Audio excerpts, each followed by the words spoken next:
Attends, parce que je crois que c'était. Ah, bonjour. Alors, je vais refaire depuis le début parce que je crois que j'avais pas de son et je m'en excuse. Alors, j'étais en train de vous remercier du temps que, une nouvelle fois, du temps que vous avez pu vous libérer et nous consacrer. J'expliquais, je vous demandais, s'il vous plaît, encore une fois, on va vous embêter si vous pouviez éteindre les caméras pour qu'on économise un petit peu de bande passante. Dans le même sens, vos micros sont par défaut éteints, toujours pour économiser un petit peu de flux. Par contre, vous avez en bas à droite de votre écran un petit chat. N'hésitez pas à nous mettre un petit message dessus. Bonjour Sébastien.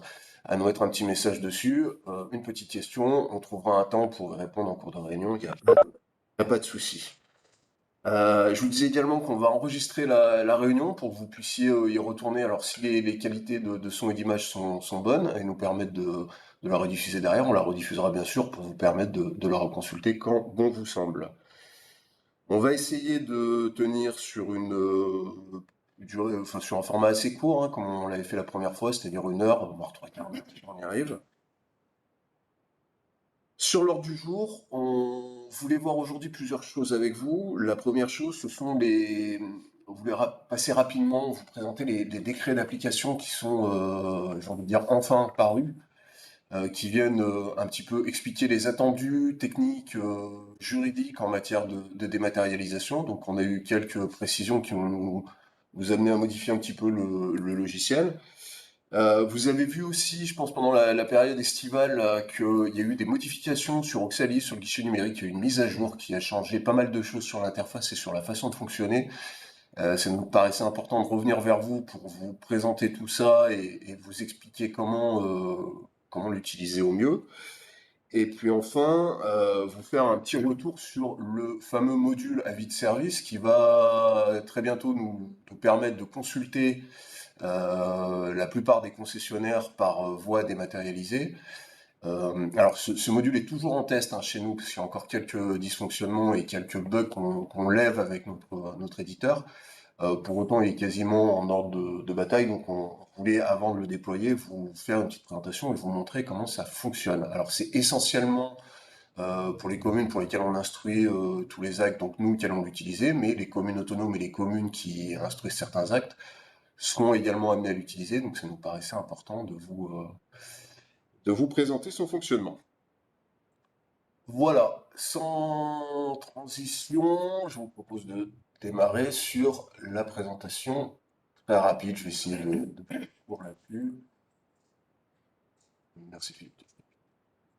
De, euh, de la loi. Alors, je vous fais un petit rappel, hein, je vous embête à chaque fois un petit peu avec ça, mais resituer un peu dans le contexte sur ce qui était la loi, ce qui était le cadre juridique jusqu'à aujourd'hui, qui était un cadre juridique très light, puisque c'était un article du Code de l'urbanisme et du CRPA. CRPA, c'est le Code des relations entre le public et l'administration, qui nous disait deux choses, qui imposait aux communes de moins de 3500 habitants d'être en capacité de recevoir les demandes d'autorisation d'urbanisme par voie électronique. On va parler beaucoup de SVE pendant la présentation. SVE, c'est la saisine par voie électronique.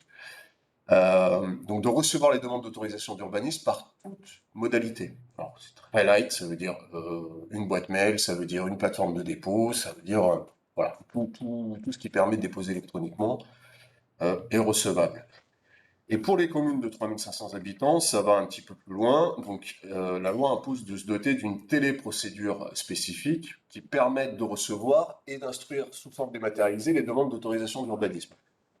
Alors, la téléprocédure, c'est quoi? La téléprocédure, ça va plus loin qu'une simple boîte mail. C'est quelque chose qui doit vous permettre de constituer de façon dématérialisée votre dossier, c'est-à-dire de remplir un CERFA, de joindre des plans, de communiquer avec l'administration, de recevoir vos demandes de pièces manquantes, de recevoir vos notifications de délai, etc., etc. Donc la téléprocédure est beaucoup plus, c'est quelque chose de plus avancé que la simple saisine par voie électronique via la disposition d'une boîte mail, par exemple. Donc, comme on vous disait la dernière fois, nous, on a fait ce choix d'englober toutes les communes dans une seule et unique téléprocédure, ce qui nous paraissait plus rationnel et plus simple, qui a été déployé donc via le guichet numérique des autorisations d'urbanisme auprès des 47 communes de l'agglomération. La deuxième obligation pour les communes de plus de 3700 habitants, c'est de dématérialiser l'ensemble du traitement des autorisations d'urbanisme, du dépôt de la demande jusqu'à l'instruction de l'autorisation d'urbanisme. Euh, Sachant, comme on vous le dit à chaque fois, qu'il y aura toujours, ça n'est qu'une obligation de mettre à disposition, mais qu'un pétitionnaire pourra toujours venir déposer sa demande par voie papier. Mais s'il dépose par voie papier, il faudra quand même ensuite réinjecter sa demande dans un flux dématérialisé, puisque l'instruction doit être dématérialisée. Donc, ça veut dire quoi concrètement? Ça veut dire que les consultations devront se faire par voie dématérialisée, que les envois au contrôle de légalité devront se faire par voie dématérialisée, etc., etc.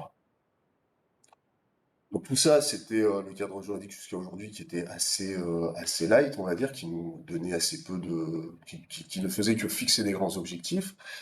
Et depuis juillet, là, cet été,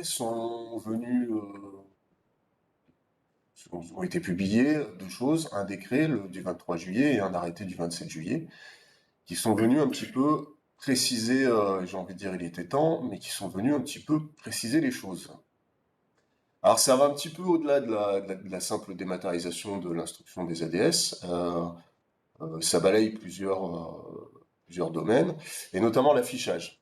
L'affichage, le texte nous dit que l'avis de dépôt, alors quand vous avez dans la procédure d'instruction, vous avez deux phases d'affichage. Quand vous recevez le dossier, vous devez afficher l'avis de dépôt pendant 8 jours, enfin, si mes collègues m'arrêtent si je dis une bêtise. Et puis derrière, une fois que vous avez pris une décision de refus ou d'accord sur la demande d'autorisation d'urbanisme, eh ben vous devez afficher toujours aux portes de la mairie la décision qui a été prise. Aujourd'hui, même si ça se faisait déjà, je pense, par certaines communes, la loi est venue officialiser ça et dit que vous pouvez afficher et l'avis de dépôt et la décision sur le site internet de la commune. Voilà, ce qui va pouvoir peut-être dépanner certaines communes, parce que je sais que vous avez souvent des soucis de place sur les panneaux d'affichage et qu'ils se remplissent pas mal et que c'est toujours un peu compliqué. Donc, il y a cette possibilité qui est offerte de non plus afficher du papier sur le panneau d'affichage de la mairie, mais d'aller afficher vos avis de dépôt et vos décisions sur le site internet de la commune. Quelques précisions qui ont été apportées aussi par ces décrets d'application, c'est sur la consultation. Alors on en parlait tout à l'heure, quand vous vous instruisez, vous êtes amené à consulter, consultation obligatoire ou consultation facultative. Et la loi vient nous dire aujourd'hui que la consultation, toujours dossier papier ou dossier déposé par voie électronique, doit être transmise au moyen d'un procédé électronique de mise à disposition. Donc ça, c'est ce on va vous présenter tout à l'heure la solution qu'on a mis en place pour ça. La loi nous dit également que lors de cette consultation, il doit y avoir une information qui signale qu'une demande est mise à disposition au destinataire de la demande. Alors, ça enfonce un peu des portes ouvertes, on se doute bien qu'on ne va pas mettre à disposition sans prévenir personne. Donc effectivement, ça Philippe vous en parlera tout à l'heure. La solution qui est mise en place, c'est une plateforme d'échange sur laquelle on mettra le dossier à disposition du concessionnaire, Enedis, L'Oréal, etc., le SDIS, peu importe. Et puis il y aura en parallèle un mail automatique qui leur est envoyé pour leur dire attention, vous avez un dossier, vous avez tel délai pour répondre, etc., etc. Toujours dans les consultations, la loi nous dit que la demande est réputée avoir été reçue par son destinataire au moment où elle a été mise à sa disposition. Alors là, important, on a eu des précisions aussi, la loi est venue préciser un certain nombre de choses sur les délais d'instruction. Alors, un petit rappel du principe qu'on a déjà évoqué pas mal de fois avec vous. Euh, Ça, c'est pour le principe, il est fixé par le Code des relations entre le public et l'administration. Il est général à toutes les saisines de l'administration par voie électronique. Et en fait, il fixe un principe comme quoi tout envoi numérique à l'administration doit faire l'objet, premièrement, d'un accusé d'enregistrement électronique, qu'on va appeler AE, et d'un accusé de réception électronique. Alors vous avez un premier message qui dit OK, votre demande a bien été envoyée, et puis un second message qui dit ah, ben, elle a bien été reçue par l'administration.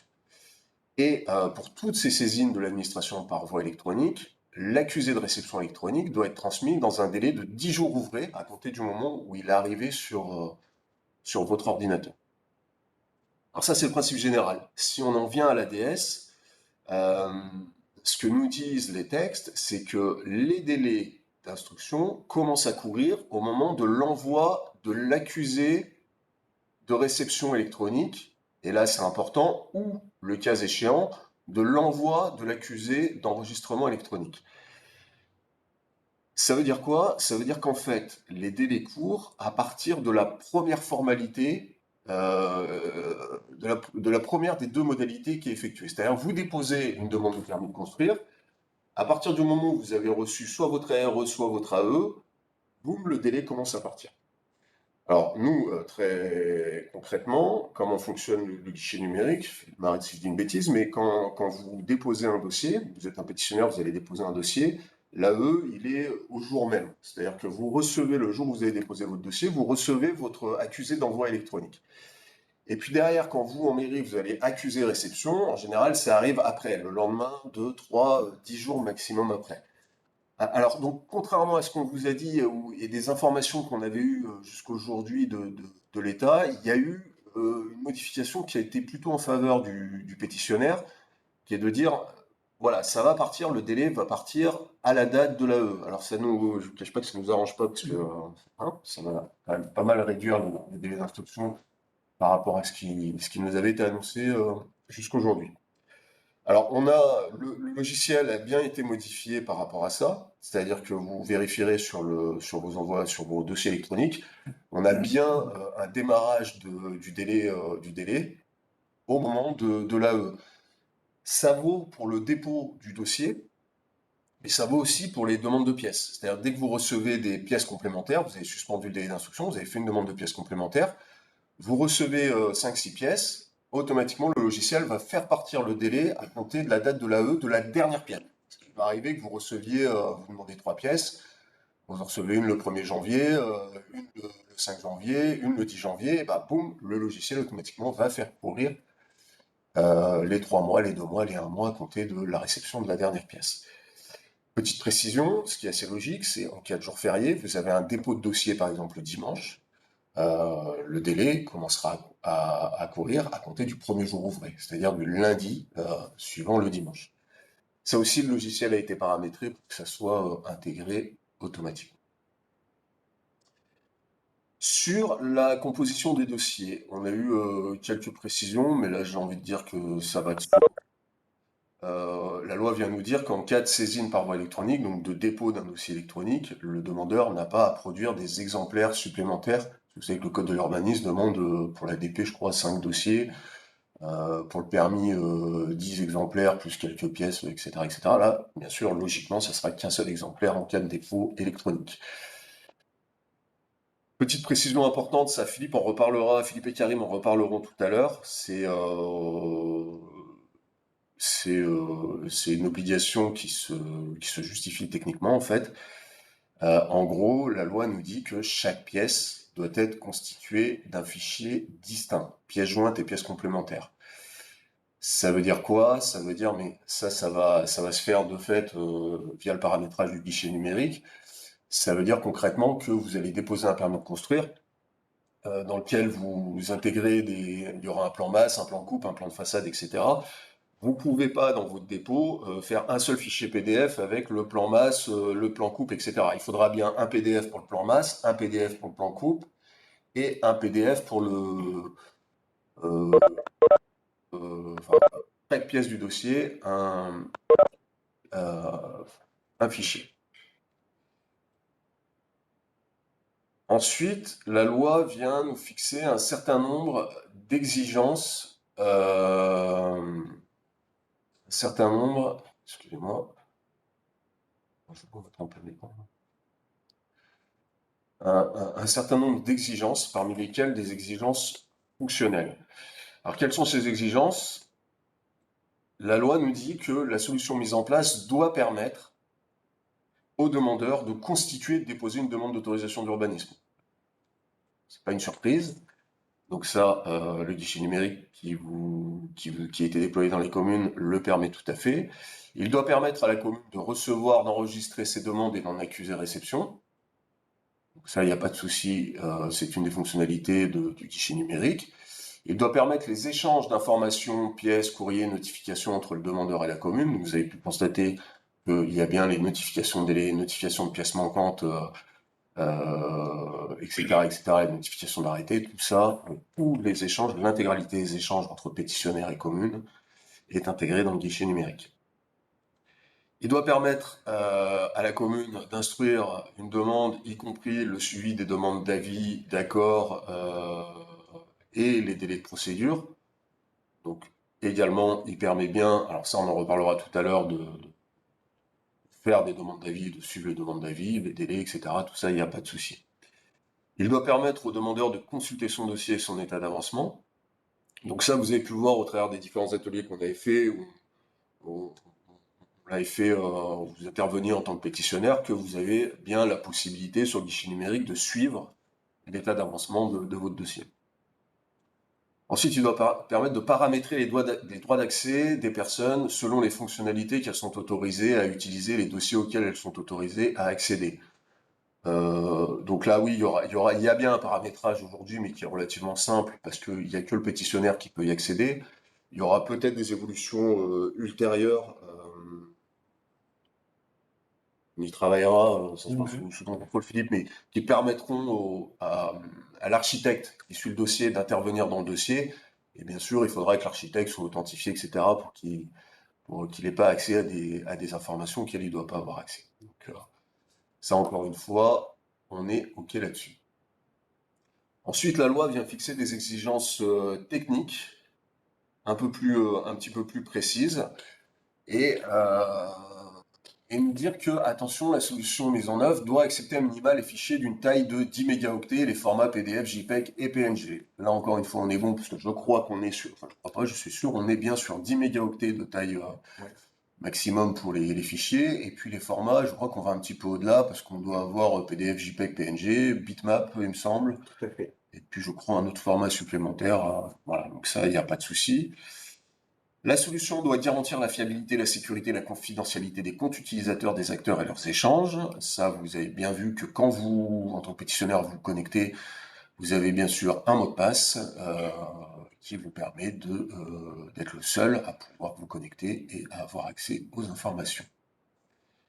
Ensuite, la loi vient nous dire que la solution doit établir de manière certaine la date et l'heure auxquelles les pièces, les courriers, les notifications qui sont adressées soit aux demandeurs, soit aux organismes, NEDIS, etc., que vous allez consulter, à quelle date elles sont envoyées. Alors ça, sur le guichet numérique, on a un horodatage, vous avez l'heure, vous avez le jour, l'heure d'envoi. Par contre, ce que nous dit la loi, c'est qu'on doit savoir, on doit établir de manière certaine la date et l'heure à laquelle elles ont été reçues.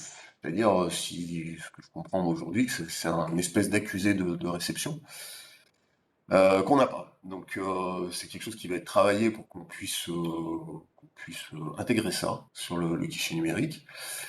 Mise à disposition, ça, on l'a, il n'y a pas de souci. Encore une fois, c'est le redatage qui nous dit à quel moment ça a été mis à disposition. Et puis pareil, consultation, on doit établir de manière certaine à quel moment toutes ces notifications ont été consultées. Donc ça, moi je dis ça comme une sorte d'accusé de lecture. C'est quelque chose qui n'est pas intégré encore sur le guichet numérique et qu'on retravaillera du coup pour coller complètement aux exigences techniques de la loi.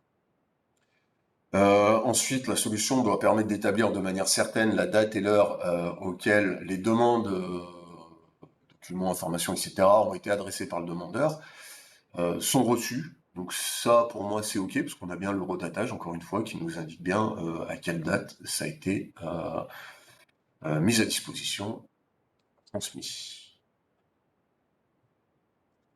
Voilà, ensuite on a eu quelques interrogations à la lecture des textes parce que bon, il y a des choses, alors des oublis, j'ai mis un point d'interrogation. Je ne sais pas si c'est volontaire, pas volontaire, on va le creuser un petit peu. Notamment la DACT, la déclaration attestant l'achèvement et la conformité des travaux.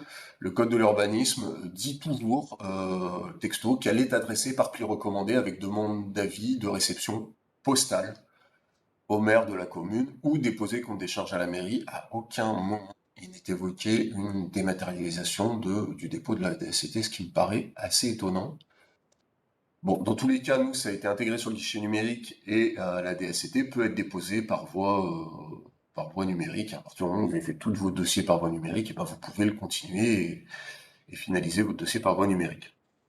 Dans le même esprit, la loi ne parle que des déclarations et des permis.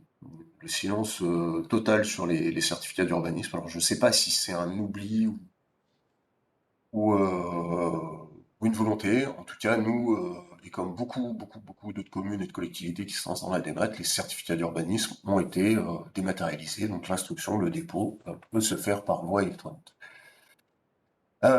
Les différés de travaux, quand vous avez un permis d'aménager un lotissement, vous avez tous en tête que normalement, alors le petit rappel, le principe, c'est que vous avez eu votre lotissement, le lotisseur n'a le droit de vendre les lots et les permis ne peuvent être déposés que quand le lotissement a fait l'objet de la conformité. Il y a deux exceptions à ça, c'est le différé de travaux, c'est la vente anticipée des lots et le différé des travaux de finition. La loi n'en parle pas de la dématérialisation de ce process. Pour autant, si vous avez déposé un permis d'aménager par voie dématérialisée, c'est un peu dommage de revenir faire des démarches en papier. Donc nous, ça a bien été intégré, cette démarche, sur le guichet numérique, c'est-à-dire tous vos différés de travaux, votre aménageur pourra faire ses différés de travaux par voie électronique. Et puis une dernière chose sur laquelle on était un petit peu étonné, c'est les récipicés de dépôt. Le code de l'urbanisme dit toujours que le récipicé de dépôt est remis au pétitionnaire avec le cachet de la mairie. Donc là, je vous avoue qu'on s'interroge un petit peu, on va réfléchir à ça, parce que sur un envoi électronique automatique, du coup, un accusé de réception électronique qui vient remplacer le récipicé de dépôt, je ne sais pas comment on met un cachet. Voilà, on va travailler ça. Voilà pour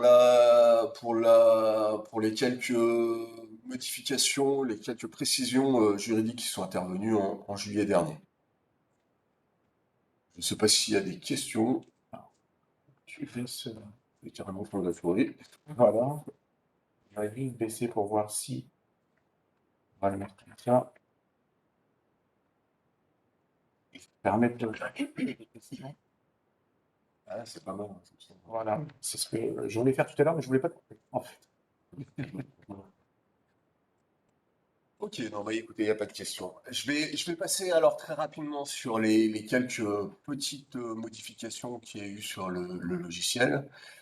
Et puis je vais laisser la parole tout à l'heure à Philippe pour, Juste. pour dis-moi. Voilà. Clic. Partager. Parce que je suis pas sûr que. Partager là? Ouais. Voilà. D'accord. Ah oui, il faut que je relance un partage d'écran. Oui. Ok, voilà. Donc normalement, vous devez voir l'interface Oxalis qui se met sur vos écrans.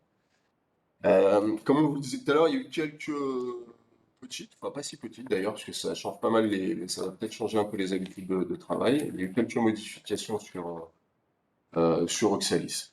Alors, sur la première, donc je vais partir d'un dossier, je vais vous le montrer directement sur peut-être un dossier déjà traité. C'est tout problème de confidentialité.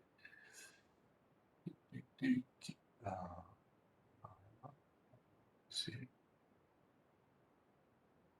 on va prendre un PC. Ah. Vous avez peut-être pu voir que quand vous êtes dans la phase de pré-instruction, c'est plus un demande de pièces ou non, c'est délai d'instruction. Quand vous êtes en pré-instruction sur les délais d'instruction, vous avez eu un rajout d'une petite mention qui s'appelle accord tacite. Alors, vous verrez qu'à chaque fois, alors je sais pas si ça y était ou si ça a été rajouté, ça d'ailleurs. Je crois que Ça, c'était rajouté. c'était rajouté, Ouais. mais je vais en profiter pour faire petite parenthèse là-dessus. Il a été rajouté. Alors moi, j'aurais plutôt mis un point d'exclamation, mais l'éditeur a fait le choix de mettre un petit arrobase. À chaque fois que vous avez un arrobase devant une case, ça veut dire que le remplissage de cette case et l'enregistrement générera l'envoi d'un mail. Là, par exemple, c'est une notification de délai. Vous savez qu'à partir du moment où vous aurez rempli la date d'envoi et que vous irez en haut à droite enregistrer, ça enverra automatiquement une notification au pétitionnaire pour lui dire attention, votre délai a été modifié.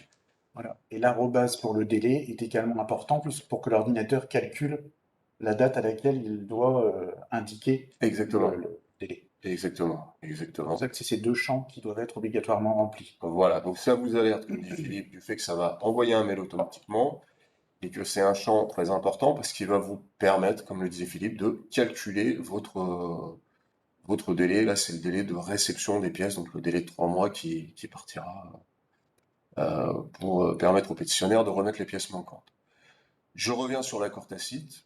Vous voyez que vous avez accord tacite, possible, impossible. Petit rappel. Le principe, c'est le silence vaut accord. C'est-à-dire que quand vous avez eu un dépôt de dossier, si vous n'avez rien dit pendant le délai d'instruction de 2 mois, par exemple, pour un permis, ça sera un permis tacite. Il y a des exceptions à ça. Il y a des exceptions, par exemple, le plus courant, qu'on rencontre dans la grande majorité des cas, c'est vous êtes en secteur ABF. En secteur ABF, l'ABF a émis un avis défavorable, une absence d'accord. Il s'est opposé au projet parce qu'il est en situation de co-visibilité. Et puis pour une raison X ou Y, vous n'avez pas eu le temps de notifier l'arrêté de refus dans les temps. Vous ne l'avez pas notifié du tout. Et ben, j'ai envie de dire, c'est pas grave, parce que le fait que l'ABF ait émis un avis défavorable, ça entraîne de toute façon un rejet de l'autorisation, que vous ayez émis ou pas l'arrêté de refus, que vous l'ayez notifié ou pas. Mais pour que ça fonctionne, il est important de le préciser dans la notification de délai que vous allez faire. Alors, ce petit onglet va permettre à Philippe de paramétrer le logiciel pour générer des mails automatiquement et qui intégreront cette mention de possibilité ou d'impossibilité d'accord tacite. Donc aussi important de répondre, très clairement, c'est quand vous êtes en ABF. En ABF, il faudra bien penser à mettre accord tacite impossible. Voilà. Pour le reste, vous pouvez mettre possible. Voilà, ensuite il y a eu une petite modification, là je ne l'aurai pas sur l'écran parce qu'il faudra ça se fait sur le dossier, côté pétitionnaire. Euh, non, mais non, pardon, je vous dis une bêtise, ça se fait quand vous allez recevoir, réceptionner un dossier sur le guichet numérique. Je ne vais pas vous le faire en direct parce que c'est un petit peu long, mais en gros, vous verrez qu'il y a un certain nombre de dates qui sont bloquées, ça rejoint ce que je vous ai dit tout à l'heure. La date de l'accusé d'envoi électronique sera bloquée par défaut. Le souhait de bloquer cette date, il est logique parce que c'est celui qui fait partir tous les délais. Voilà. Par prudence, on préférait qu'il soit vraiment. De toute façon, il n'y a pas à intervenir dessus. C'est vraiment la date à laquelle la personne a envoyé son dossier électroniquement. Par sécurité, il est bloqué. Vous verrez quand vous réceptionnerez des dossiers électroniques, il est grisé. Et comme ça permet d'éviter des erreurs sur les dates, sur les délais d'instruction.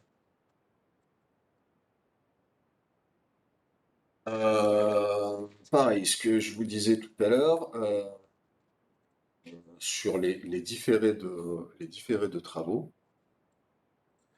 on a ajouté dans la phase, alors là, il faut peut-être que j'aille sur un PA, je ne sais pas si sur un PC ça a fonctionné.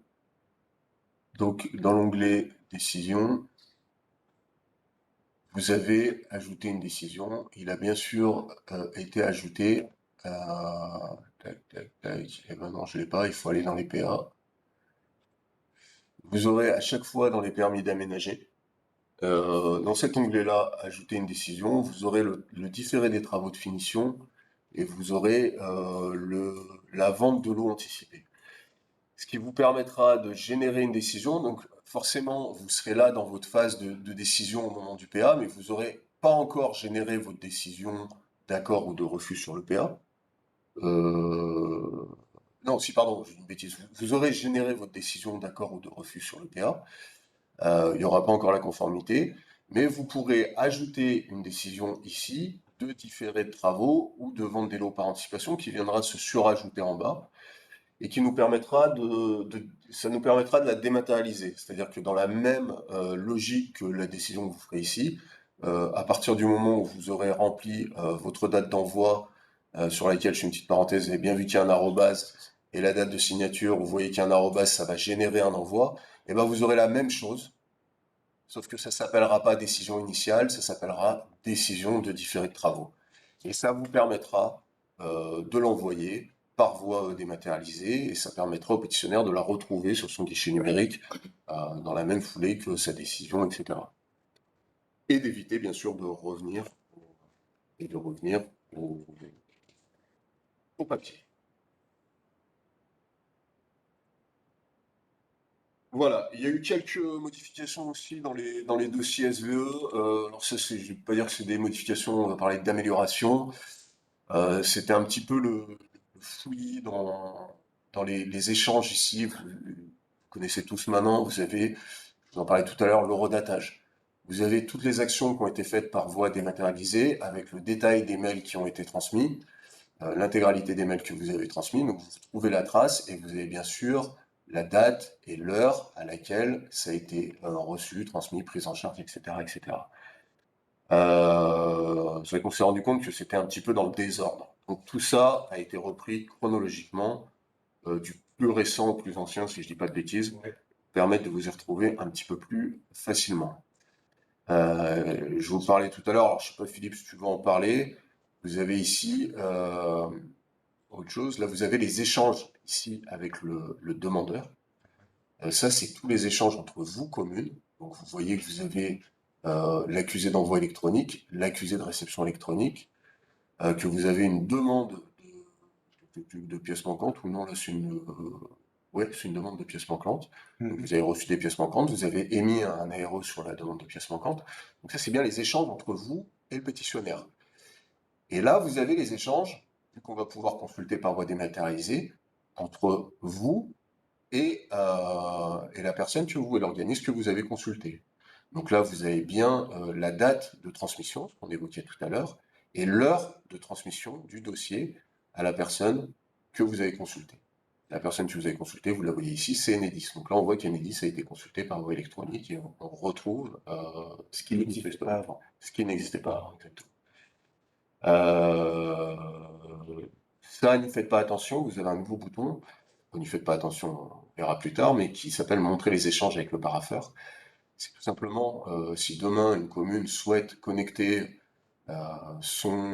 créer un parapheur électronique ou connecter le logiciel à son parapheur électronique, plutôt que d'imprimer vos arrêtés, de les faire signer par monsieur ou madame le maire, de les rescanner pour les intégrer dans Oxalis pour pouvoir les envoyer par voie numérique ou les mettre à disposition sur le guichet numérique, et ben vous allez pouvoir les envoyer directement à la signature de monsieur ou madame le maire en les faisant passer par le parapheur électronique et puis ça reviendra directement dans Oxalis.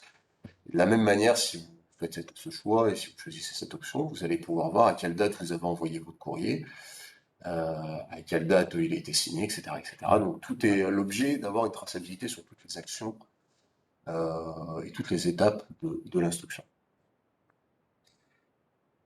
Voilà, une autre petite modification que je ne pourrais pas vous montrer, je ne vais pas vous montrer parce que ça prend un petit peu de temps, mais soyez pas étonnés, quand vous faites un envoi de décision, par exemple, ce qu'on vous expliquait la dernière fois, c'est qu'il faut bien, avant d'envoyer le mail, vous avez une petite option où il faut faire joindre. Vous allez sélectionner la décision, pardon, avant, et ensuite vous faites joindre. Cette petite manip vous permet de la faire apparaître sur le guichet numérique. C'est-à-dire que le pétitionnaire va recevoir un mail pour lui dire que la décision est prise et consultable sur le guichet numérique. Si vous avez bien respecté cette étape qui est obligatoire, il va aller se connecter et il va voir son arrêté de décision. C'est vrai qu'au travers de nos différents échanges, on s'était dit que joindre, c'était un peu. On s'attendait à mettre une pièce jointe au mail, donc on avait demandé à notre éditeur de trouver une dénomination plus parlante. Il nous l'a remplacé par déposer GNU. Pas non plus super extravagant, mais bon, il n'y a plus de. de confusion avec joindre mail. Voilà, je vais laisser la parole à Philippe parce que le gros de la modification qui a été apportée, c'est sur les documents attachés, la gestion des documents attachés. Et Philippe va vous détailler ça un petit peu plus précisément. Oui, donc, comme vous l'avez certainement remarqué, difficile de passer à côté.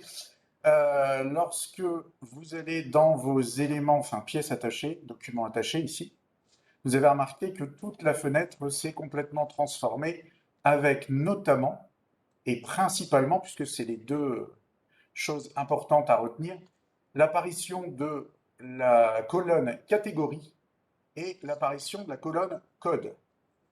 Alors, pour vous expliquer le pourquoi de cette modification, à quoi ça sert et pourquoi surtout il est important de bien remplir à chaque fois que vous déposez une pièce, parce que, petite parenthèse, vous l'aurez certainement remarqué, quand vous faites nouveau document, on va vous demander de choisir une catégorie ou un code.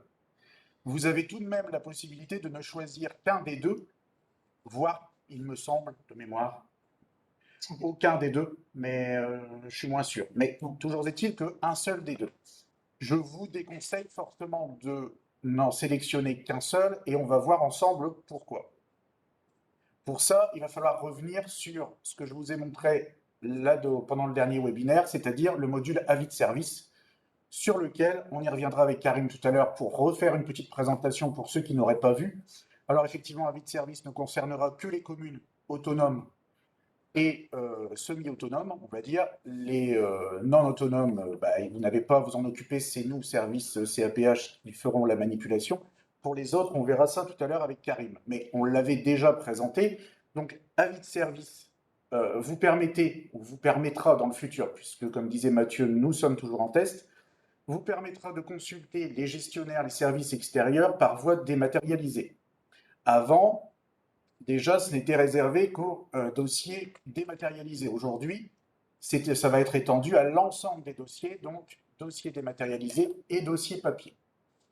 Donc, il y avait ce module avis de service qu'on vous a présenté qui était en test. Maintenant, comme vous le savez aussi, vous avez été interpellé par l'État depuis quelques semaines, quelques mois par rapport à la plateforme Plateau. Certains d'entre vous nous avaient même interpellé, Mathieu, pour savoir comment il devait faire. On vous a expliqué que c'était nous qui allions nous en occuper. Et donc, ce module Plateau arrive. Et derrière, le problème, c'est que on a aussi les dossiers papier. Il fallait que notre prestataire arrive à trouver une solution pour pouvoir, parce qu'un dossier papier, on va dire, soit c'est le pétitionnaire qui va vous apporter sous forme de CD-ROM les fichiers, parce que tu voulais peut-être dire un mot là-dessus. Ouais, alors je fais un peu de répétition, hein, je suis désolé, mais ce qu'on disait au webinaire précédent, ça sera important. Vous aurez un petit peu la main là-dessus, c'est-à-dire quand quelqu'un, je vous disais faudra réinjecter les dossiers papier à chaque fois dans le circuit numérique. Ça veut dire quoi? Ça veut dire que si quelqu'un vient vous voir avec un dossier papier, vous serez obligé de le scanner pour le mettre dans les documents attachés. C'est chronophage, c'est techniquement compliqué, voire impossible. Si vous avez des draps de lit en format 1 à 0, il faut être équipé pour pouvoir faire du scan de grands plans. Donc la petite astuce pour ça, c'est vraiment dire aux pétitionnaires, alors les particuliers, j'ai conscience que ce sera compliqué, mais les professionnels, je pense qu'ils peuvent l'entendre. Au lieu de nous déposer vos 15 exemplaires papier, c'est un peu rébarbatif et ça fait des piles de papier comme ça, bah, écoutez, vous nous faites un seul exemplaire pour les archives de la commune, et puis tout le reste, vous le mettez sur CD-ROM. Voilà, ce qui vous permettra, vous, de le mettre dans Oxalis, hop, et puis de le réinjecter, en un clic, vous le glissez dans les documents attachés, et puis vous le réinjectez dans une instruction dématérialisée. Voilà. Et donc, pour reprendre sur le propos que je commençais à expliquer avant, autant sur un dossier dématérialisé, c'est le pétitionnaire qui, via le guichet numérique des autorisations d'urbanisme, va déposer son dossier et ses pièces. Donc là, vous n'avez rien à scanner. L'ordinateur va donc reconnaître les pièces en disant ils ont été déposés sur le GNAU, ce sont donc les pièces du dossier. En cas de consultation via avis de service ou via plateau, tu voulais. Voilà. Non, je me permets, je fais un petit, juste voir s'il n'y a pas des gens en salle d'attente, parce que Oui, oui, oui, je viens de regarde. recevoir des messages de Partout. participants. Oui.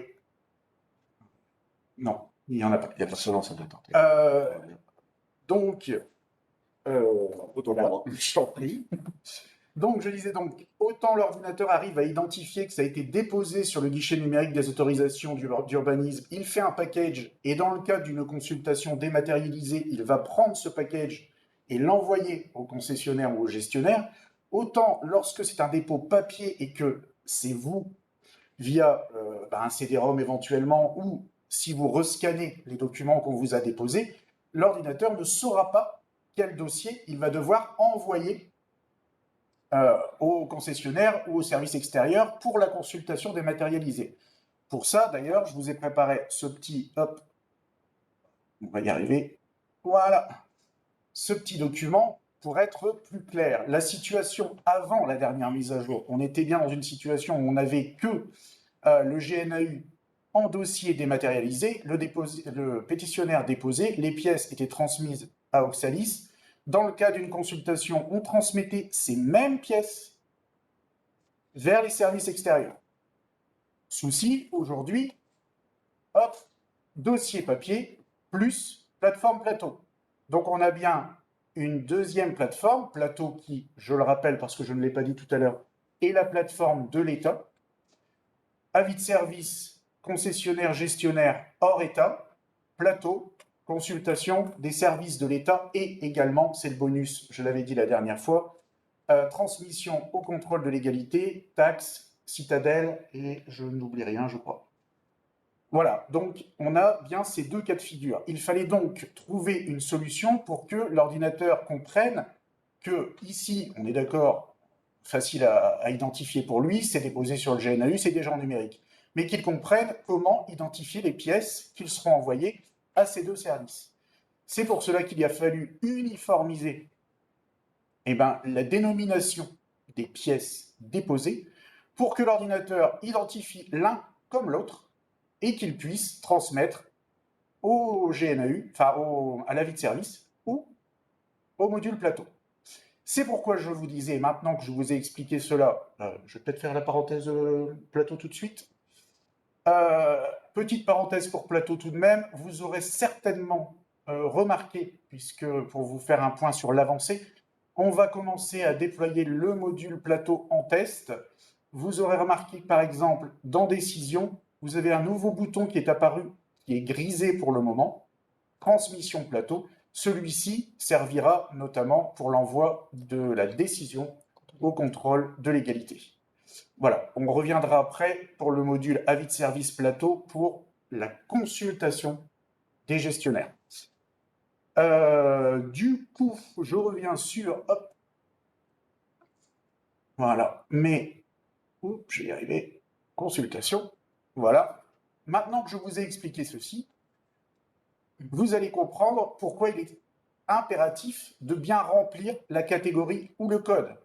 Parce que c'est grâce à cette catégorie et ce code que derrière, le logiciel va faire sa petite moulinette pour dire « Ah ok, ce sont donc des pièces importantes du dossier. Si on consulte par voie dématérialisée, je sais que ce sont ces pièces parce qu'elles sont classées comme pièces déposées avec un code. » Bon, là, c'est un ancien dossier, il n'avait pas encore le code.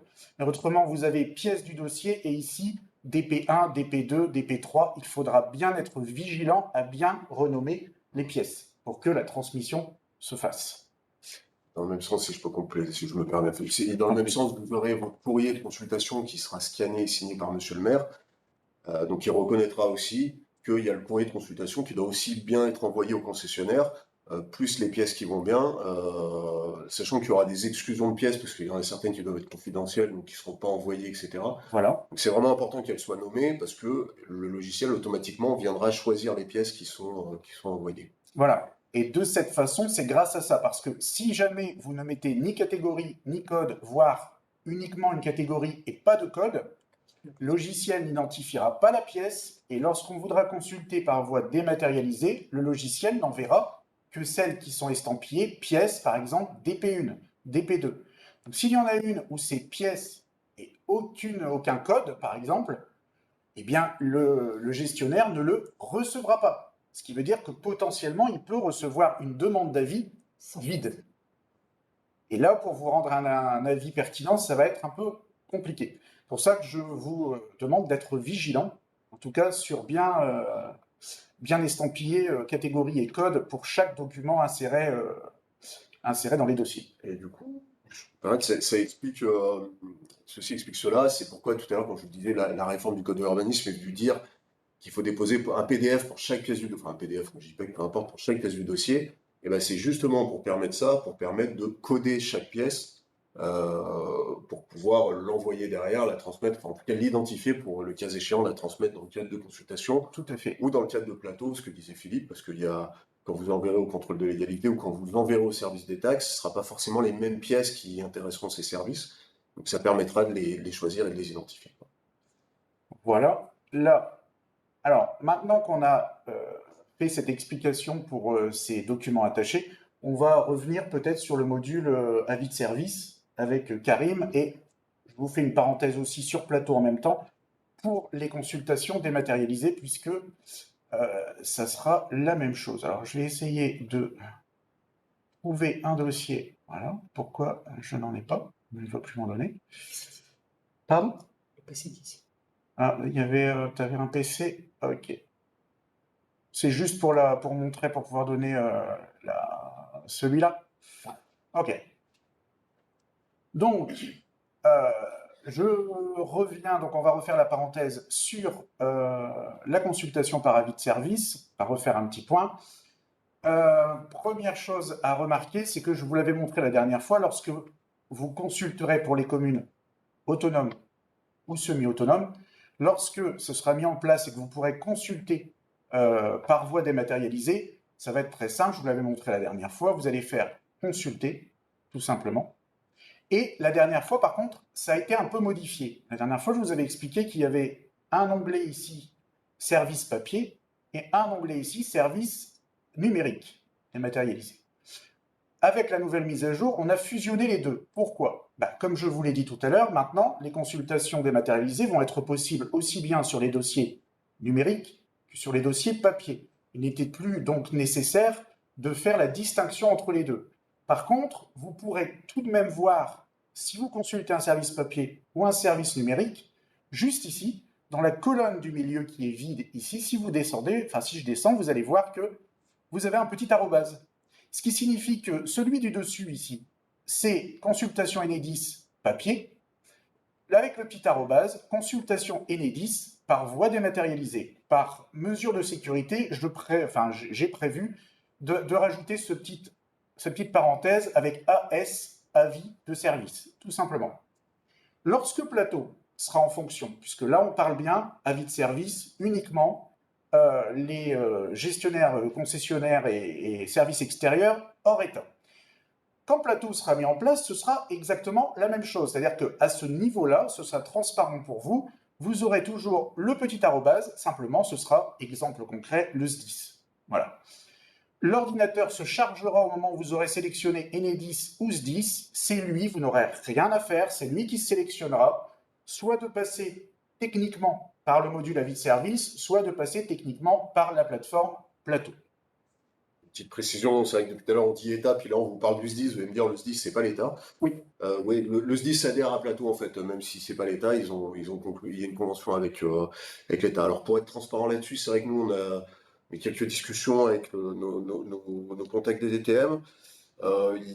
C'est du long terme, hein, mais il y a une discussion de se poser la question de est-ce que les concessionnaires d'ampleur nationale n'intégreront pas à terme Plateau.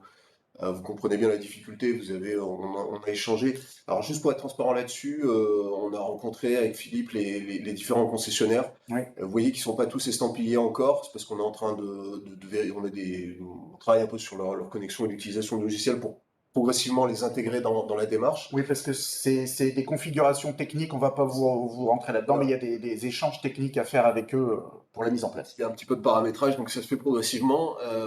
Mais c'est vrai que la discussion qu'on a eue par exemple avec GRT Gaz, GRT Gaz me dit, moi je traverse toute la France hein, avec mes gazoducs, donc je vais peut-être pas aller me connecter sur les solutions de chaque EPCI et chaque avis de service EPCI. Donc, et logiquement, eux, ils ont plutôt tendance à dire on aimerait rejoindre Plateau, qui est une plateforme nationale, et on aura un identifiant pour qu'on soit en Nouvelle-Aquitaine ou dans le Nord-Pas-de-Calais, etc.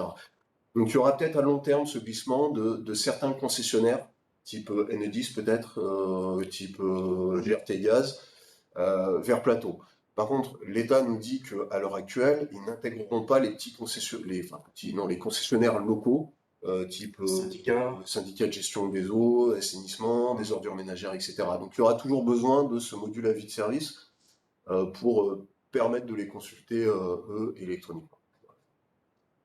Voilà, donc on va revenir à ça. Une fois que vous aurez un service dématérialisé, ce sera très simple, il suffira de cocher. Là, deux choix s'offrent à vous. Soit le valider et envoi. Alors là, c'est écrit dans le bouton. Vous cliquez, c'est envoyé, vous n'avez rien d'autre à faire. Soit, je le précise tout de même, le fameux enregistrer. Alors quand vous allez faire enregistrer, c'est tout simple. Je ne vois pas trop visiblement l'intérêt, il peut y en avoir dans des cas particuliers peut-être. Mais enregistrer va vous mettre simplement ici en haut dans demander. Alors je vais fermer temporairement. Dans demander, il va vous mettre le nombre de consultations que vous avez fait. Imaginons que vous avez cliqué sur Enedis, Noréade, voilà, vous en avez 2, 3. Ça va juste apparaître ici dans demander avec un petit chiffre rouge 3. Ce qui veut dire que l'ordinateur a bien compilé les pièces, préparé votre consultation, mais ne l'envoie pas. Je ne vois pas encore trop pourquoi l'intérêt. Et pour les envoyer, au moment où vous serez prêt, il suffira de recliquer sur demander et l'envoi partira. Bon, je vous avoue que je n'ai pas encore trop compris l'intérêt de ce système. Moi, à mon avis, le plus intéressant et le plus simple, et de toute façon le plus courant, c'est de cliquer simplement sur les concessionnaires que vous voulez, valider envoi, l'envoi part, et de votre côté, vous n'avez plus qu'à attendre la réponse. Et donc, la suite se passe côté concessionnaire service extérieur. Et pour ça, je vais te passer la parole, Karim, pour que tu nous montres le côté, avis de service pour les concessionnaires. Alors, on va passer directement sur la plateforme. Alors là, juste, là, vous êtes bien, ce que vous montrez Karim, vous êtes concessionnaire, hein, vous êtes Enedis, Noréade, je sais pas, mais c'est ce que les concessionnaires verront. Ça me paraissait important de vous le montrer parce que ça, c'est quelque chose que vous verrez peut-être pas tous les jours. Et à terme, on fera peut-être, enfin, vous ferez peut-être là, mais un atelier pour vraiment voir comment ça Oui, fonctionne. oui, mais de toute façon, on aura d'autres ateliers au moment où on entrera en vigueur, l'avis de service. Voilà. Donc là, vous pouvez remarquer, on est sur la charte graphique est similaire au guichet numérique des autorisations d'urbanisme. Toutefois, celle-ci, comme Mathieu le précisait, est dédiée aux concessionnaires, hein, donc Enedis, Noréade, etc., tous les concessionnaires. Vous pouvez remarquer dans la partie supérieure, au niveau de m'informer ou préparer, c'est identique hein, au guichet numérique. Le guide d'utilisation du guichet numérique, les documents d'urbanisme ainsi que la cartographie seront disponibles pour les concessionnaires. Bon, bien entendu, pour le guide d'utilisation, ça sera spécifique à l'utilisation des concessionnaires. Dans la partie ma demande d'urbanisme, vous avez différents onglets, mes nouvelles demandes, les urgences, les avis en cours, les anciens avis ainsi que les recherches avancées. Tout à l'heure, Philippe avait évoqué justement le fait de lancer les consultations via Oxalis et les avis que vous lancez par voie dématérialisée depuis Oxalis vont avoir une interaction directement sur la plateforme pour les concessionnaires. Voilà. Une fois que l'avis aura été lancé depuis Oxalis, un mail avertira le concessionnaire pour l'informer du dépôt d'une demande de consultation sur la plateforme dédiée à leur service. Alors pour cela, il aura la possibilité de cliquer directement sur les nouvelles demandes en cours. Voilà, aujourd'hui, on ne l'a pas lancé, mais pour voir les avis en cours, avec le modèle que Philippe avait choisi tout à l'heure, on a la possibilité de le récupérer. On va cliquer sur les avis en cours et on voit effectivement dans la partie du tableau que la déclaration préalable a été lancée, bien entendu depuis notre commune fictive au Périsville, par Philippe au niveau du demandeur. Le concessionnaire pourra aller consulter le dossier en cliquant directement sur le stylet qui est là, à cet endroit-là, juste à droite. Donc là, le traitement en cours, le dossier s'ouvre. Voilà. Voilà. On récupère bien entendu dans le dossier tous les renseignements de synthèse qui sont rattachés au demandeur, à savoir le nom, prénom, le terrain, le projet, ainsi que les différents documents qui vont être rattachés au dossier, c'est-à-dire tous les éléments rattachés depuis le dossier Oxalis. D'où l'important de bien codifier, on insiste là-dessus, hein, DP1 pour les DP de DP1 jusqu'à DP8, pour les PC de PCMI 1 jusqu'à PCMI 8, et d'autres pièces bien entendu au cas par cas. Voilà, l'importance de bien mettre la catégorie et le code. Faute de quoi, le dossier peut arriver sur la plateforme du concessionnaire sans aucun document numérique rattaché à cette demande. Donc, Comme c'est le cas là, par exemple. comme c'est le cas, pour cette demande. Donc, il faudra bien veiller à répartir les dossiers DP1, 2, 3, etc. Les catégories, enfin, de mettre la catégorie ainsi que le code. Bien entendu, le concessionnaire aura un accès également à la partie réglementaire, mais bon, on voit avec l'éditeur pour que cette partie-là puisse être. Voilà, on voit pas quel intérêt le concessionnaire. Ouais, l'idée, ouais, c'est vrai qu'il y a le concessionnaire, pour l'instant, tel que c'est calibré, le concessionnaire que vous allez consulter va voir ce que les réponses des autres concessionnaires. Moi, j'ai. Ça, c'est dans la partie visualisée. Ça, c'est dans la partie visualisée. Ouais. Ah, t'étais au règlement? C'est dans la partie réglementaire. Bon, ouais. Alors, dans la partie dans la partie visualisée, effectivement, le concessionnaire pourra voir les autres avis sur le dossier, voir qui nous avons consulté en parallèle, C'est tous ça. les services consultés, les services extérieurs et les services des différents concessionnaires. Ouais, donc du coup. Du coup, ouais, moi, après, on prendra vos avis là-dessus. Moi, ça m'intéresserait de savoir parce que, comme disait Karim, je vois pas l'intérêt et j'ai peur que Ouais. ce soit même un peu néfaste, qu'il y ait. Alors, je ne veux pas. Non, mais qui ait un peu une tendance à dire je vais attendre de voir ce que l'autre répond pour moi Tout à fait. répondre. C'est le risque. Ou bah, de toute façon, il est ABF, donc si l'ABF donne un avis défavorable, je ne vais pas m'embêter à faire un avis. Puis du coup, tout ça va reporter les émissions d'avis. Bon, voilà, est-ce qu'il y a un intérêt à ce que chaque concessionnaire voit ce que l'autre donne comme avis? Voilà, je suis pas d'avis tranché là-dessus, mais pour l'instant, je suis pas forcément pour. On est plutôt parti pour le désactiver, mais si certains d'entre vous y voient un intérêt, ou voilà, n'hésitez pas à nous faire remonter votre avis là-dessus, quoi. Donc voilà, une fois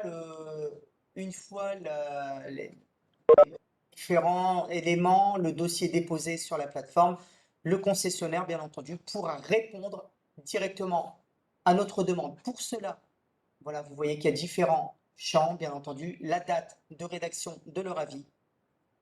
Vous avez la nature de l'avis qui sera favorable, prescriptive, défavorable. Et vous avez également la possibilité, donc le type d'avis conforme ou un avis simple.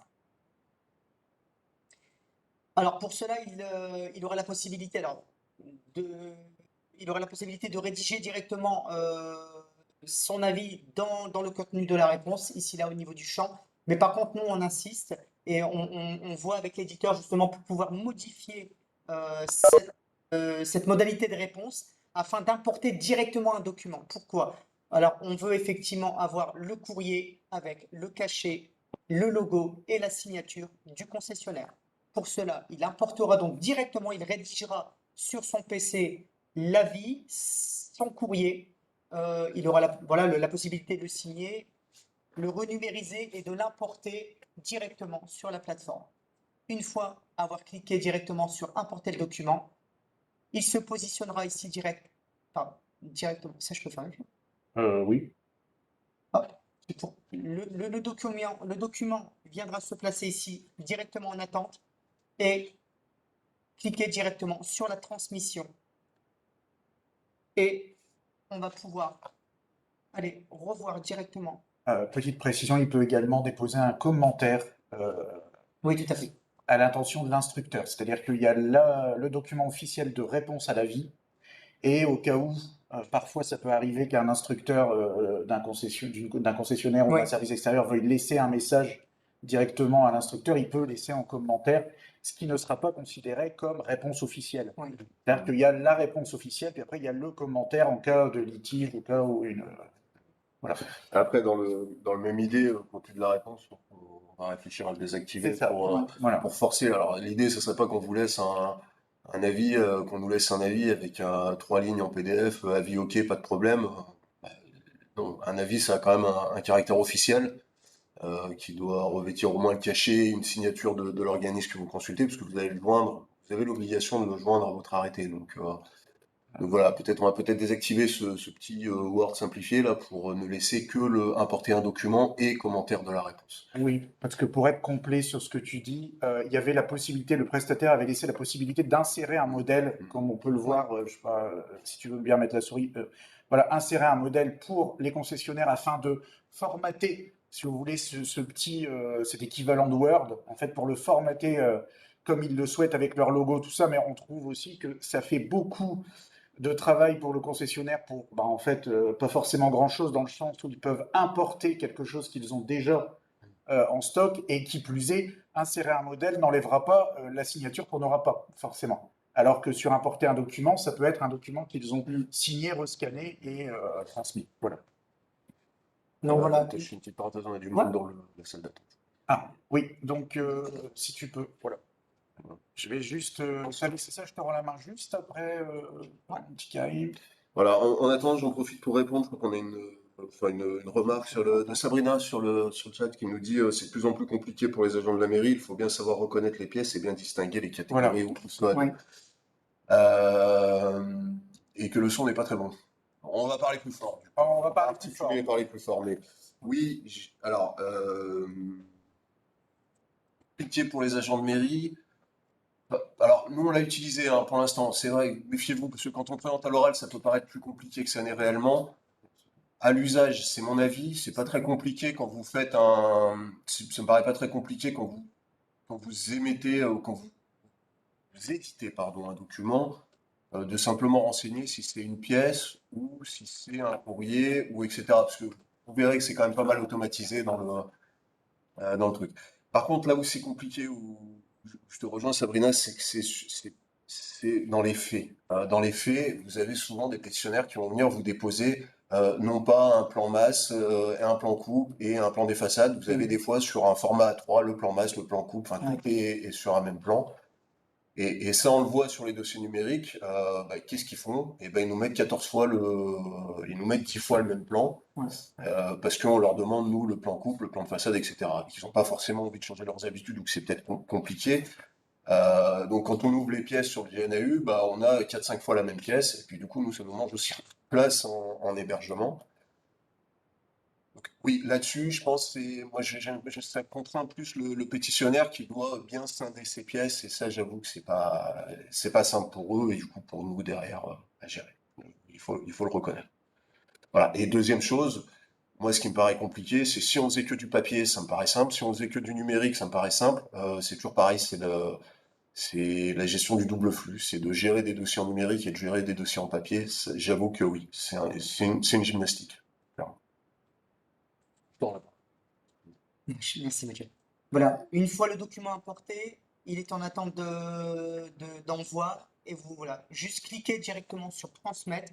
Une interaction se fera directement sur le logiciel Oxalis. Alors Philippe, vous avez montré tout à l'heure justement le fait de pouvoir consulter, à savoir que la consultation qui était dans la partie inférieure était juste au-dessus. Une fois que le concessionnaire a répondu, la réponse entraîne justement le service consulté et on remarque que celui-ci bascule directement dans la réponse du service. Et on pourra la retrouver. Voilà, déplacer. Voilà, on pourra la retrouver ici, là, dans la gestion des documents attachés. Hop. Voilà, filou. Voilà. Avis service qui est là directement. Bon, on va pouvoir l'ouvrir. On verra que c'est un document, il est indiqué. Juste si tu Ok. peux Parler un peu plus fort, Karim Vizier. Ok, Ouais, le micro est là-haut, je pense. ouais. Oui. Non. On va repasser ici directement. Excusez-moi, je vais reparler un petit peu plus fort. Voilà, je vais refermer, remontrer. Donc, le service qui avait été consulté était directement en attente ici là au niveau de la consultation des services. Une fois que ça a été transmis depuis la plateforme pour les concessionnaires, la réponse bascule directement sur la partie inférieure du tableau et on a la possibilité de retrouver justement cet avis directement dans la gestion des documents attachés. Et on voit que l'avis a été, voilà, était ça, et juste là, et on peut l'ouvrir directement. Voilà, c'était un document test que Philippe avait réalisé. Voilà, donc il y a juste le OK, hein, mais Voilà, il y a juste le OK, mais là, on retrouvera bien entendu le courrier du concessionnaire avec le logo et la réponse pour le permis. en sachant que tout ce que tu viens d'expliquer, Karim, se fait automatiquement. Tout C'est-à-dire à que fait. la réponse du concessionnaire entraîne automatiquement l'enregistrement dans les documents attachés de l'avis et le fait que ça passe en dessous dans réponse reçue. Voilà. Voilà. Avant c'était à nous de le faire manuellement, directement. On devait aller pointer le document qui était arrivé, mettre si c'était un avis favorable, la date de réception, afin qu'il puisse aller Et le scanner. s'enregistrer, le scanner et le remettre dans la gestion des documents attachés. Aujourd'hui, tout cela se fait automatiquement. Donc il y a un gain de temps considérable. Alors, on a une question de Séverine qui nous demande quel. Catégorie et quel code? Alors, le son coupé, volume baisse. On va regarder pour le son et le volume. Je m'en passe. Pendant que Philippe regarde, je relis juste la question de Séverine. Catégorie et quel code? Je vais couper la chic. Non, c'est là. Je te le remets. Ouais, merci. Quelle catégorie et quel code pour déposer un avis du maire sera-t-il lisible par tous? Ben, justement, c'est ce qu'expliquait Philippe tout à l'heure, c'est-à-dire en fonction du code que vous allez mettre, eh ben, il ne sera pas transmis. Forcément, vous n'avez peut-être pas envie de transmettre l'avis du maire au concessionnaire, parce que c'est un avis du maire qui est émis au service de la CAPH, en interne, etc. Donc, alors, honnêtement, j'ai pas encore tous les codes en tête, hein, mais si vous mettez pas que c'est une pièce du dossier, par exemple, ou si vous mettez autre, bah, vous savez très bien qu'il ne sera pas transmis au concessionnaire. Voilà. Donc, il sera visible, bien sûr, dans les documents attachés, mais il ne sera pas transmis ni au contrôle de légalité quand Plateau sera installé, ni au concessionnaire, etc. Il restera juste à usage interne, Tout à fait. interne et commune CAPH. Voilà. Après, le code, je ne sais pas s'il y aura un code spécifique, hein, je ne sais pas s'il y a un code spécifique pour avis de service, mais dans tous les codes, vous avez autre. Et de mémoire, quand vous mettez autre, ça ne part nulle part. Non. Ça reste mairie. Voilà. Question. Bouge pas. Essayer de te l'agrandir. Merci. Mairie des Codes, un mail nous prévient-il de l'arrivée de la réponse? Alors, je présume que c'est la réponse du concessionnaire, hein. Alors, c'est une excellente question et non, c'est même quelque chose qu'on est en train de travailler justement parce que notre éditeur l'avait pas intégré, l'avait pas anticipé et il n'y a rien qui nous dit que qu'on a reçu une réponse du concessionnaire. Alors, quand on gère quelques centaines ou milliers de dossiers, c'est un peu compliqué. Donc, C'est ça. dans l'attente, on va nous essayer de travailler peut-être sur quelque chose enfin, sur des extractions via Excel pour combler le manque pour l'instant, Voilà. avec des mails ou des alertes automatiques. Mais c'est bien une demande qui a été faite il y a quelques temps déjà à l'éditeur pour lui dire il nous faut impérativement une information et un mail sur Voilà, la c'est-à-dire que réponse. pour le moment, ça n'existe pas. Donc, comme disait Mathieu, la demande a été faite au prestataire. Bien évidemment, comme nous, on l'en teste l'avis de service, il fallait qu'on puisse savoir. Donc, j'ai contourné un peu le problème temporairement en utilisant les rapports. Je ne sais pas si vous avez déjà vu tous, mais on peut faire des statistiques en utilisant Excel. On extrait les données du logiciel. Bon, on va vous passer la technique, mais grâce à Excel, on peut faire des alertes, ce qui permet aux instructeurs d'être informés de l'arrivée d'une consultation par avis de service. Mais aujourd'hui, il n'y en a pas. C'est à l'étude par rapport à notre prestataire, la demande a été faite. Voilà.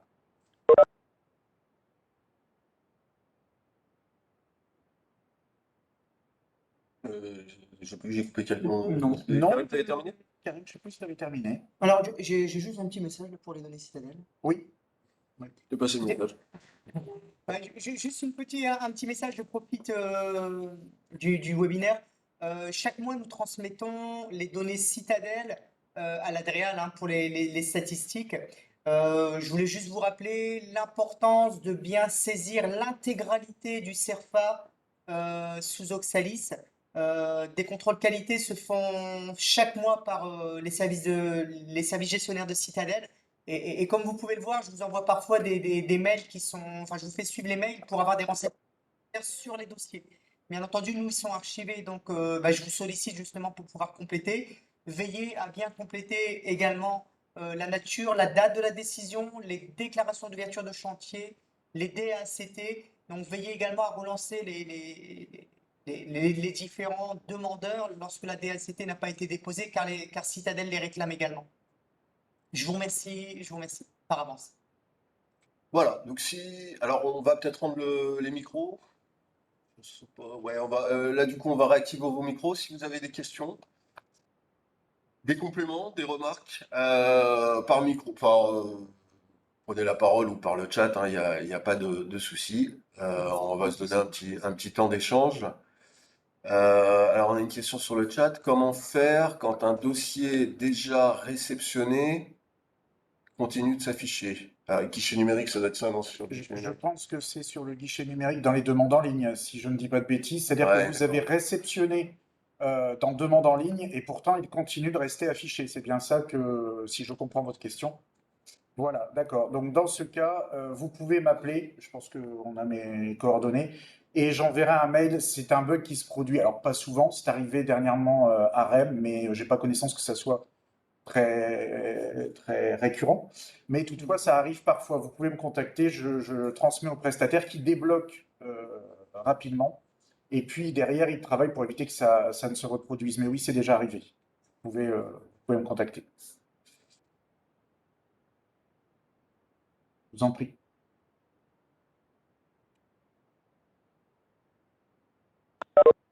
Alors, en attendant d'éventuelles nouvelles questions, on vous tiendra un petit peu au courant ouais, je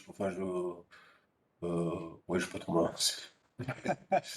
Non, on a eu quelques retours de l'État et il commence à poindre une tendance qui est de dire obligation au 1er janvier 1er janvier 2022, mais qu'il y aura un petit temps de tolérance pendant les 6 mois qui suivent le 1er janvier 2022 pour la mise en place obligatoire de la dématérialisation.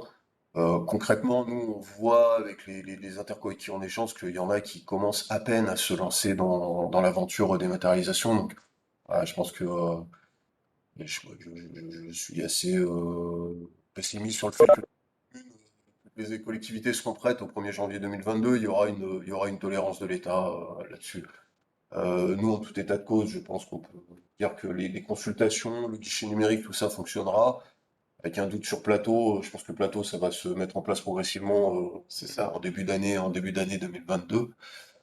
Voilà. Mais pour autant, le guichet numérique est là, donc je pense qu'on peut parler de dématérialisation.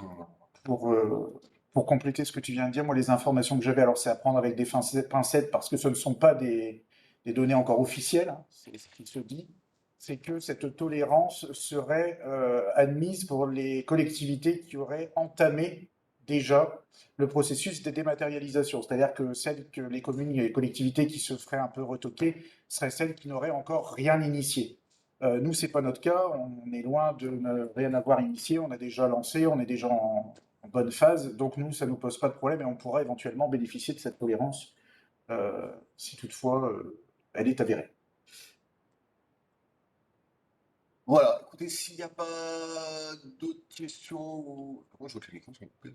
Oui, mais j'ai réactivé. En fait, j'ai donné la Ah ouais, possibilité de d'accord. rétablir, Ah ouais, les chacun personnes peut. qui souhaitent rétablir le peuvent. Ouais, vous pouvez rétablir le son hein, si vous Si, souhaitez si vous depuis souhaitez chez vous. poser des questions.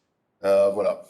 S'il n'y a pas d'autres remarques, retours, bah écoutez, moi je tiens à vous remercier. Je suis désolé, on a un peu débordé, on n'a pas été tip-top là sur l'heure, on a fait 20 minutes supplémentaires. Euh, Allô? C'est que la réunion, bon après c'est pas grave, mais ce qui doit être plus, c'est que je voudrais éviter que j'ai ce genre de problème pour votre réunion. Ouais.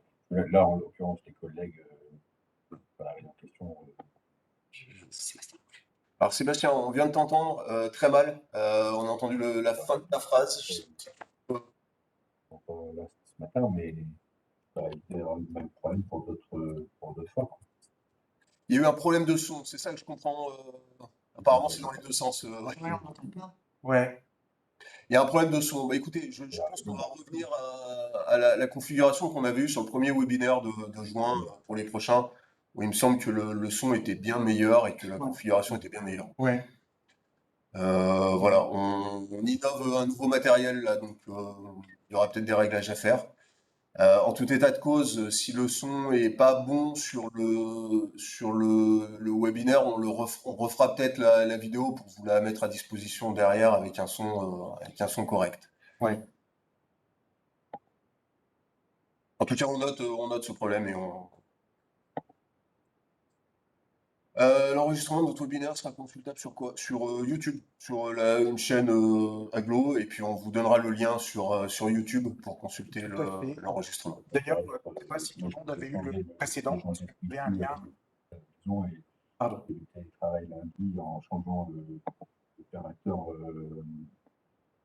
Donc, je me suis reconnecté à un autre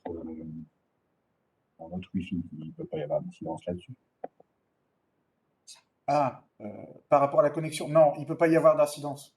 Non, non, à mon avis, ça vient de la configuration de notre matériel, c'est-à-dire qu'on a on a innové, c'est une caméra globale qui nous filme tous avec un micro qui se trouve sur la caméra, et je pense que Ah non, non, c'est pas touché au. Non, mais je préfère te le dire parce que jusqu'à peut-être de voir les choses. non, mais tout à fait. Non, mais tu fais bien, tu fais bien. Parce que, Ouais. c'est vrai que nous, sur nos tests, ça fonctionnait bien, mais peut-être que c'est pas l'optimal et on verra, on verra pour les prochaines à faire quelque chose qui soit plus qualitatif sur le son. Ah ouais. Y a pas de souci. Alors, puis je vois que c'est assez inégal parce qu'on a des retours là, des collègues d'autres mairies qui nous disent que le son était bon. Bon, bah, tant mieux. Écoutez, Après, c'est possible que ça provienne de la bande passante aussi, après. ouais, comme dit Philippe, c'est peut-être un problème de bande passante. Puisque on n'a pas la même sensation par rapport à chaque personne qui était présente, donc c'est... Bon, écoutez, on refera des tests, Ouais. on refera des tests pour la prochaine. Il n'y a pas de souci. Mais en tout cas, ok. Bon, ouais, je vois qu'il y a quelques personnes pour qui c'était bon. Tant mieux. Tant mieux, tant mieux. Merci à vous Merci. pour votre disponibilité. Bonne journée. Et puis n'hésitez pas si vous avez des questions, même a posteriori, à revenir vers nous là-dessus. Pas forcément à bientôt, parce que je suis bientôt sur le départ, mais en tout cas, ça a été un plaisir. Voilà.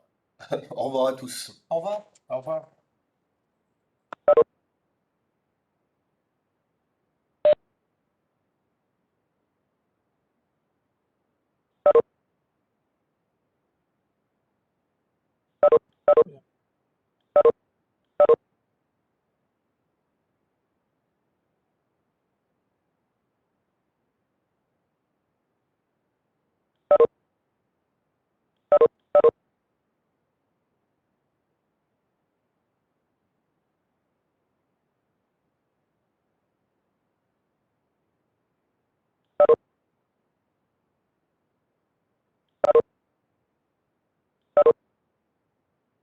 Ok.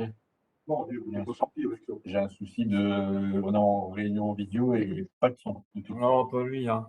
Voilà, ben, je suis désolé. Ah, C'est quelqu'un de compétent, Sébastien. Il est très compétent, c'est que là, je pense que c'est gâché. les paramètres. Sur la gauche. Les paramètres, les paramètres on essaie de détecter avec Rigodo les problèmes, mais c'est compliqué.